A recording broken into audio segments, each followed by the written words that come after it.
Mock paper जो अभी हमारे उस दिन हुआ था, अगर आपने दिया था, तो इसका एटॉमिक नंबर टीई का 52 होता है। सो न्यूक्लियन नंबर ऑफ टीई क्या होगा बच्चों?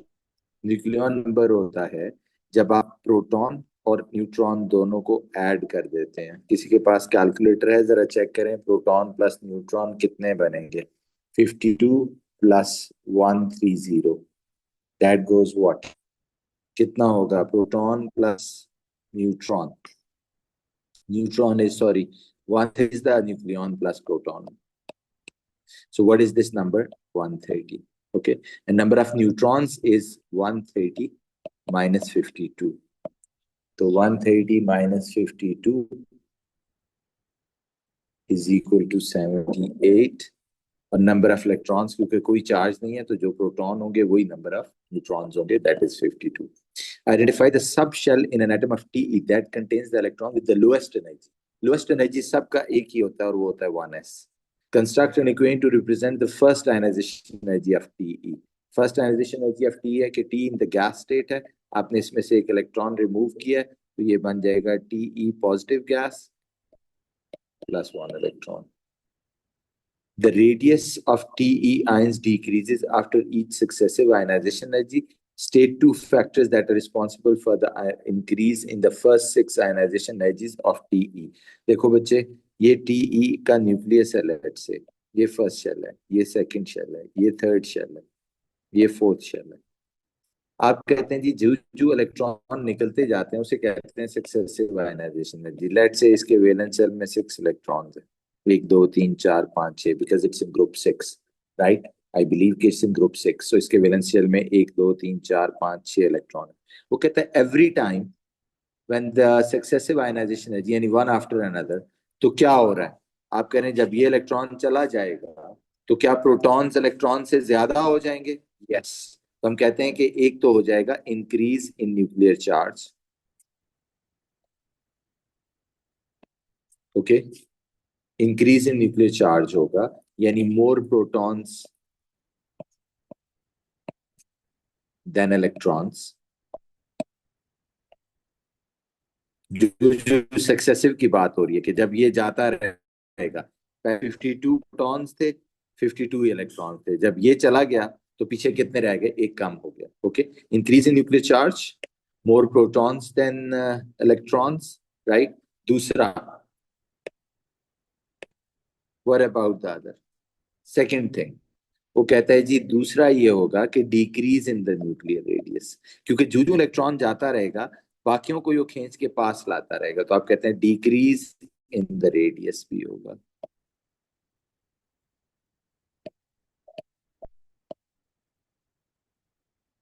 ओके. और तीसरा जो होगा वो मोर न्यूक्लियर अट्रैक्शन. तो इन दोनों की वजह से मोर न्यूक्लियर अट्रैक्शन हो जाएगी. ये इसकी वजह से ज्यादा न्यूक्लियर अट्रैक्शन होगी टुवर्ड्स द इलेक्ट्रॉन्स, तो वो खींच के पास ले आएगा, तो साइज छोटा होता जाएगा. ओके, यही उसने पूछा था कि हर सक्सेसिव आयनाइजेशन एनर्जीज के बाद साइज छोटा क्यों होता जाता है. Okay, why there is a more ionisation energy required, right? वो कहते हैं sketch the graph to show the trend in the 7 ionisation energies of T E. ये फर्स्ट है, एवरी टाइम आपको पता है इंक्रीज करती है, ये 4 है, ये फिफ्थ है, ये सिक्स्थ है. लेकिन जब वैलेंस इलेक्ट्रॉन अगर 6 है तो 6 के बाद एक बहुत बड़ा जंप आएगा, right? So this big jump indicates the shell change. So this is the first 7 ionization energies. Next, Te reacts with F2 at 150 to form TeFX. The molecule of TeFX is octahedral. Octahedral बच्चों होता है with a bond angle of 90 degree, right? तो वो explain why octahedral with a bond angle of 90. Octahedral shape तभी किसी molecule की होती है जब उसके पास 6 bond pairs होते हैं and no lone pair. जब 6 bond pair no lone pair होगा, राइट, तो आप कहते हैं जी ऑक्टाहेड्रल शेप होगी, right? So octahedral. Okay, that is the reason कि they repel and arrange themselves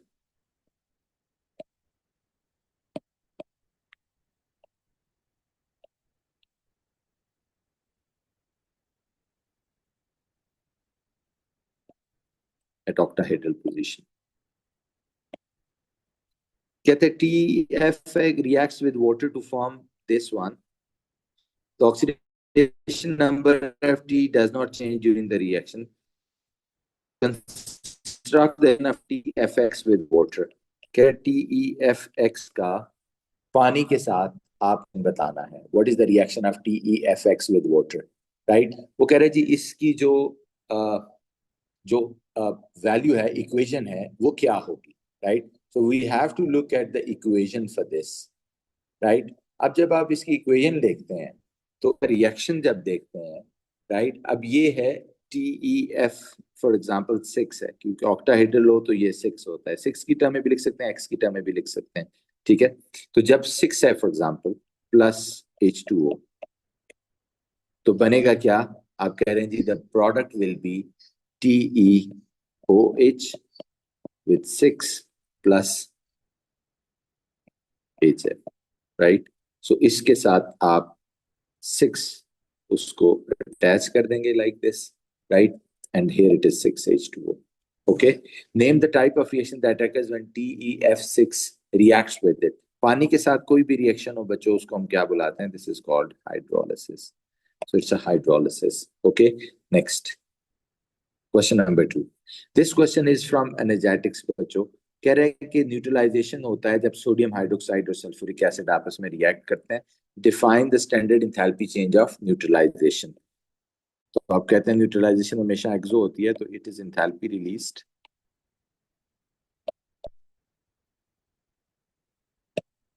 when 1 mole of water is formed by the reaction of acid and alkali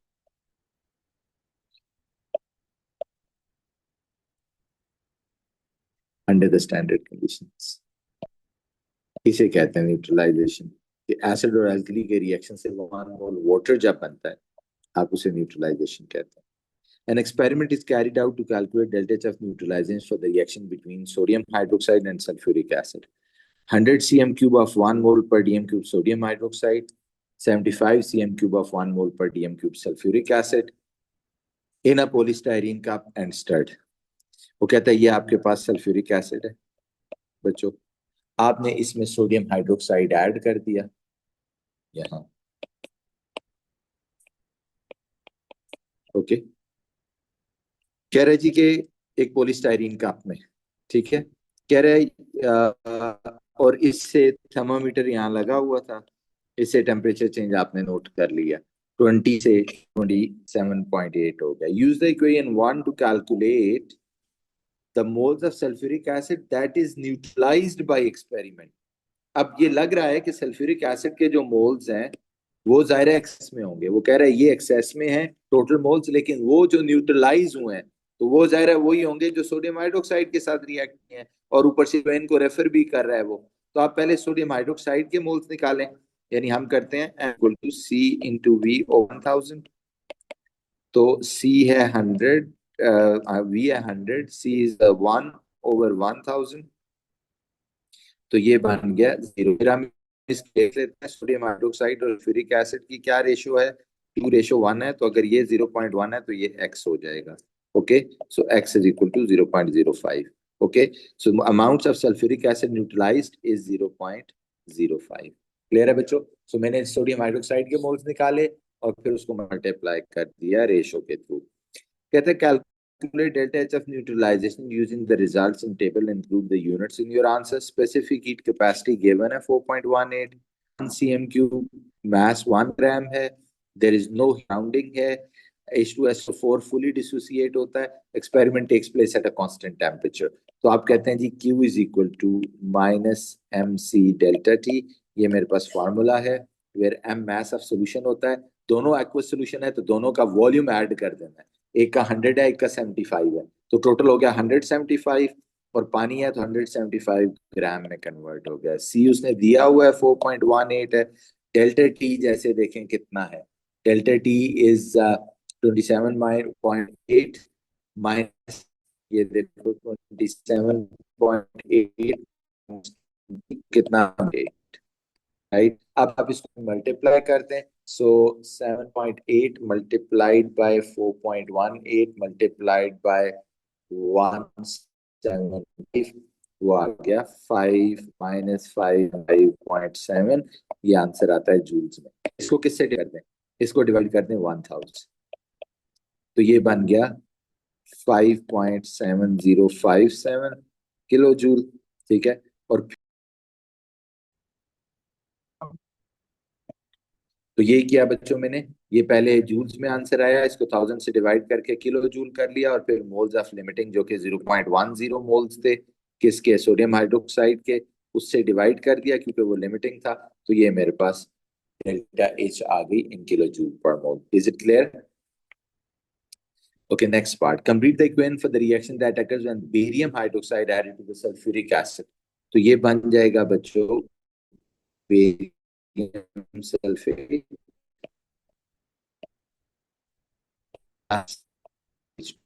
के barium sulphate long form, इसको balance out कर लेंगे तो ये बन जाएगा 2H2O। Suggest why the enthalpy change of neutralization cannot be determined using addition of dilute sulfuric acid to aqueous barium hydroxide. Okay, aqueous barium hydroxide जब आप करेंगे, right, neutralization cannot be determined using addition of dilute sulfuric acid to the barium hydroxide. अब इसमें बच्चों मसला ये है, अब ये देखना गौर से कि ये जो बने हैं ये प्रेसिपिटेट बने हैं। तो अब जब आप नॉर्मली कर रहे होते हैं ना ये, तो ये सारा एक हीट होता है जिसका आप टेम्परेचर एक्वसिशन होता है। लेकिन इस केस में क्या होगा, जब प्रेसिपिटेट बनेगा, why enthalpy change of neutralization cannot be determined using addition of sulfuric acid? आप कहते हैं जी कि because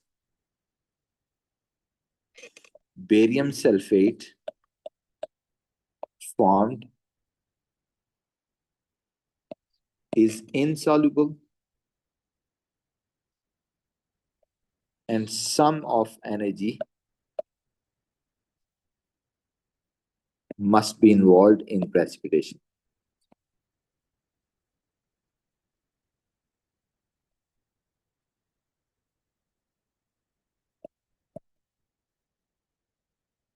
In this precipitation, okay? Clear है? Right, next. कह रहे जी the relative atomic mass of gallium AR is 69.723. The relative isotopic mass of gallium 69 and 71 are given here. Use the information to calculate the percentage abundance of gallium 69 in elemental gallium. Show your work. Assume that the element contains only gallium 69 and gallium 71 isotopes. Okay. Give your answer to 4 significant figures. 4 significant figures में answer देना है आपने बच्चों। तो ये तो straight forward है, आपको पता है AR किसके इक्वल होता है। आप कहते हैं जी AR is equal to, gallium का एक है 68.926 रिलेटिव आइसोटोपिक मास, ये वाला, मल्टीप्लाइड बाय x कर देते हैं, प्लस दूसरा है 70.925 मल्टीप्लाइड बाय 100 माइनस x कर देते हैं, ओवर द टोटल अबंडेंस जो कि कितनी है 100। और AR हमें गिवन है, what is the AR, 69.723 is equal to 68.926 times x plus 70.925 times 100 minus x over 100. Okay, so that will give you the abundance, right? So इसको x के लिए solve कर लेंगे, जो भी value आएगी, let's say I assume कि 60% आ जाती है, तो अगर x 60% है तो दूसरी जाहिर है 100 minus 60 हो जाएगी, that will give you the 40. Okay. All right, that's all about this. Next question is from chlorides of period 3 elements. ये period 3 element का question है जी. All chlorides have a giant ionic structure in solid state. इसमें sodium chloride भी giant ionic है और solid state में होता है. मैग्नीशियम क्लोराइड भी giant ionic है, in solid state होता है. Okay, all chlorides that react vigorously water to form strongly acidic solution. आप कहते हैं जिसमें SiCl4 भी यही करता है और PCl5 भी यही करता है, चाहे तो AlCl3 को भी मेंशन कर सकते हैं। ठीक है, इसी तरह वो कह रहा है the chloride that dissolves in water to form a neutral solution, वो सोडियम क्लोराइड है। कहता है जी chloride formed from the element with the highest melting point, element with the highest melting point वो सिलिकॉन है, क्योंकि वो क्लोराइड जो उस एलिमेंट से बने जिसका सबसे हाईएस्ट मेल्टिंग पॉइंट होता है, तो वो ग्रुप पूरे पीरियड 3 में अगर आप देखें तो यूं जाता है मेल्टिंग पॉइंट ये, तो ये जो सबसे ऊपर होता है ये सिलिकॉन पीरियड 3 में। तो silicon NaCl is one of the product of the reaction of chlorine gas with cold NaOH. Identify the other products. मैं पूरी इक्वेशन लिख देता हूँ, आप कहते हैं आपको याद होगा सोडियम हाइड्रोक्साइड अगर कोल्ड होगा तो डिस्प्रोपोर्शनेशन रिएक्शन हो देता है, कोल्ड डाइल्यूट जो है वो बन जाता है NaCl, NaClO और H2O। ओके, सो ये प्रोडक्ट बन जाता है। और अगर अभी जो हमारा आंसर होगा वो स्पेसिफिकली ये होगा NaClO और H2O, ये लिखना था, मैंने पूरी इक्वेशन लिख दी। PCl5 reacts with alcohol to form a chloroalkanes. Identify this type of reaction. Obviously ये substitution reaction होता है जिसमें OH को वो सब्स्टिट्यूट कर देता है। ये अगर OH है ना अल्कोहल का, जब आप PCl5 से करेंगे तो वो Cl आ जाएगा। Alright, draw a structure of organic product formed in the reaction of excess of PCl5 with butane 1,3-diol। ये देखें वही मैंने जैसे अभी बताया कि OH की जगह Cl आ जाएगा, तो 1 पे भी OH है, 3 पे भी OH है, 1,3-डायोल तभी बनेगा, तो दोनों पे क्या आ जाएगा Cl आ जाएगा। ओके, ये ओके 1,3-डायोल बन जाएगा, राइट। नेक्स्ट कहते हैं acid reacts with the chlorine to form a several different chloride. The most common is S2Cl2 and SCl2. Okay, SCl2 forms when sulfur reacts with excess of chlorine. SCl2 is a cherry red liquid that reacts vigorously with water to form an acidic solution. अब ये देखिए ये information उसने दी हुई है कि एक liquid है, इन लो मेल्टिंग बॉइलिंग पॉइंट है और रिएक्ट्स विद वाटर है। ये कोवलेंट कंपाउंड की प्रॉपर्टीज होती है, used to reduce the boiling bonding and structure. तो आप कहते हैं जी SCl2 has a covalent bond. ये जो प्रॉपर्टीज उसने दोनों बताई हैं, कोवलेंट बॉन्ड वाले रिग्रेसली रिएक्ट करते हैं पानी से, और लो मेल्टिंग बॉइलिंग पॉइंट होता है जब सिंपल मॉलिक्यूलर स्ट्रक्चर होता है। Okay, covalent bond and simple molecular structure. Complete the enthalpy change of formation for calculate the enthalpy change of formation for SCl2. You may find it useful to use the Hess law to construct an energy cycle. वो कहता है आपको SCl2 की formation निकालनी है। पहले तो आपको पता होना चाहिए ये फॉर्मेशन होती है जब कोई कंपाउंड बनता है फ्रॉम इट कंस्टिट्यूएंट एलिमेंट्स। इसके कंस्टिट्यूएंट एलिमेंट्स क्या है? Sulphur and chlorine. और ऊपर जो डेटा दिया हुआ है वो हमें हिंट कर रहा है कि सल्फर किस फॉर्म में एग्जिस्ट करता है, वो है बल्कि किस फॉर्म में एग्जिस्ट करता है, S8 में। तो मैं अगर इसकी फॉर्मूला की इक्वेशन बनाऊं, S8 plus Cl2 gives us SCl2, यही बनती है ना इसकी इक्वेशन, राइट, कि S8 in the solid state combines this। तो अब आपको जाहिर बैलेंस करना होगा, तो ये delta H of formation times 8 हो जाएगी, राइट। तो ये ऐसी हमारी डेल्टा निकालनी है, this is the one which you are supposed to find the delta H. लेकिन उसने कहा है कि एनर्जी साइकिल कंस्ट्रक्ट करो। जब भी एनर्जी साइकिल कंस्ट्रक्ट करना हो, आपको बताया ये इनिशियल पॉइंट है, ये फाइनल पॉइंट है, और यहाँ कौन होता है, यहाँ वेव पॉइंट होता है, ठीक है। अब आप कोई ऑलरेडी हुई और ये एक करना है, एक करना टू कंस्ट्रक्ट दोनों इक्वेशंस को बेसिकली आपने फिट है, ये यहाँ से यहाँ जाने के लिए इस पॉइंट से इस पॉइंट जाना है, और फिर इस पॉइंट, तो इन दोनों की इक्वेशन आपके पास होनी चाहिए। मेरी सब आपको सही रही है इसमें, राइट। सो तो आपका है वो दी हुई है, S8 और Cl2 मिल रहे हैं, तो आप रहे S2Cl2 बन रहे हैं। तो S8 प्लस, सॉरी इसको बैलेंस भी कर लेते हैं, सॉरी, ये S8 plus this gives us what जाएगा, S8 सॉरी ये बनेगा S2 4, वैल्यू दी +4 CL4 -58.2, इसको 4 से मल्टीप्लाई कर देंगे, राइट। सो अब आप बच्चों इसकी वैल्यू को कैलकुलेट कर लेते हैं। आप कहते हैं अच्छा फिर delta H is equal to -58.2 plus आप इसको मल्टीप्लाई कर लेते हैं 40.6 मल्टीप्लाइड बाय 4, दैट इज -162.4 और plus 58.2, that gives you -220.6 divided by 8 करते हैं तो ये आ जाता है -27.57 और 58 किलो जूल पर मोल, राइट। सो ये आ गया -27.58. Okay, state the effect of decrease in pressure on the position of equilibrium in reaction to, explain your answer. आप कह रहे हैं प्रेशर डिक्रीज इन प्रेशर, तो इधर देखो बच्चों प्रेशर का effect number of moles of gases देखनी होती है। प्रेशर अगर डिक्रीज करें तो उधर जाएगा जहां ज्यादा मोल्स हैं। तो रिएक्शन 2 में इधर 0 है, इधर ये तो लिक्विड है, एक ही गैस के मोल्स हैं इधर, तो आप कहते हैं जी इधर ही जाएगा equilibrium to the left hand side. तो आप कहते हैं it shift the equilibrium to the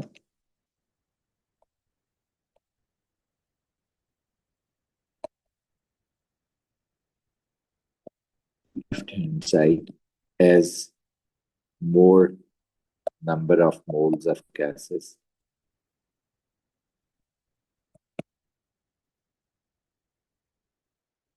on the left hand side. Okay, next. Define the term structural isomer. ये ऑर्गेनिक में आ गया। स्ट्रक्चरल आइसोमर्स क्या होता है? Compounds having same molecular formula but different structures.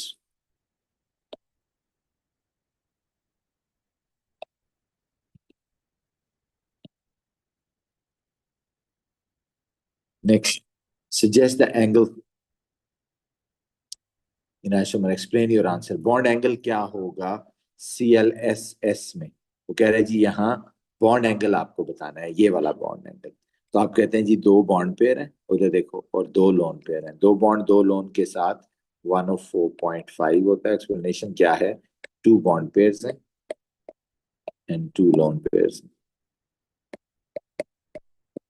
hence right. Dot and show the bonding in isomer 2. isomer 2 ये है बच्चों, इसकी डॉट एंड क्रॉस शो करनी है। सल्फर के कितने होते हैं? 6 इलेक्ट्रॉन होते हैं, 1 3 4, ओके, और 5 6, 6 उसके अपने होते हैं। एक क्लोरीन से इधर बॉन्ड बना रहा है वो, एक क्लोरीन से इधर बना रहा है, ठीक है, क्लोरीन के अपने साथ होते हैं। क्लियर है? सो ये हो गया, और फिर ऊपर ये डबल बना रहा है इस सल्फर के साथ, right? So here it is. So this is the dot and cross diagram for the sulfur, right? So this is ये ये ये, okay, right? So that's all. यहाँ पे रुक जाते हैं। We'll continue this, नहीं बल्कि इसको खत्म कर लेते हैं, सॉरी, इसको खत्म कर लेते हैं कुछ। Write an equation for SiCl4 constituent elements. कहता है equation for the formation of SiCl4 from the constituent element. तो SiCl4 किन दो कंस्टिट्यूएंट एलिमेंट से बनता है? Silicon plus chlorine. कहता है what is observed when a small sample of SiCl4 is added to water. SiCl4 को पानी में डालते हैं, तो मैं इक्वेशन लिख देता हूँ, जरूरी नहीं है, सिर्फ समझाने के लिए लिख रहा हूँ। तो आप कहते हैं जी ये बनता है SiO2 व्हाइट प्रेसिपिटेट और HCl के स्टीमी फ्यूम्स। व्हाइट PPT आपने लिखना है और steamy fumes.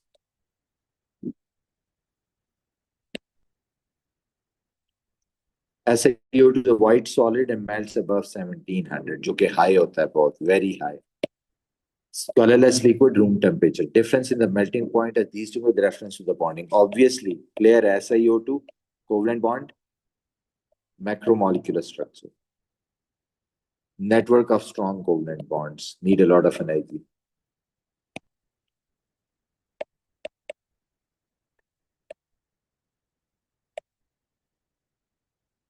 need a lot of energy.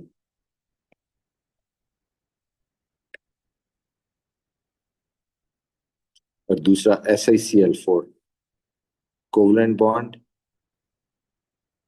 Simple molecular structure, ठीक है, weak VDWs, do not need much energy, ये वजह है जी, and slow melting boiling point.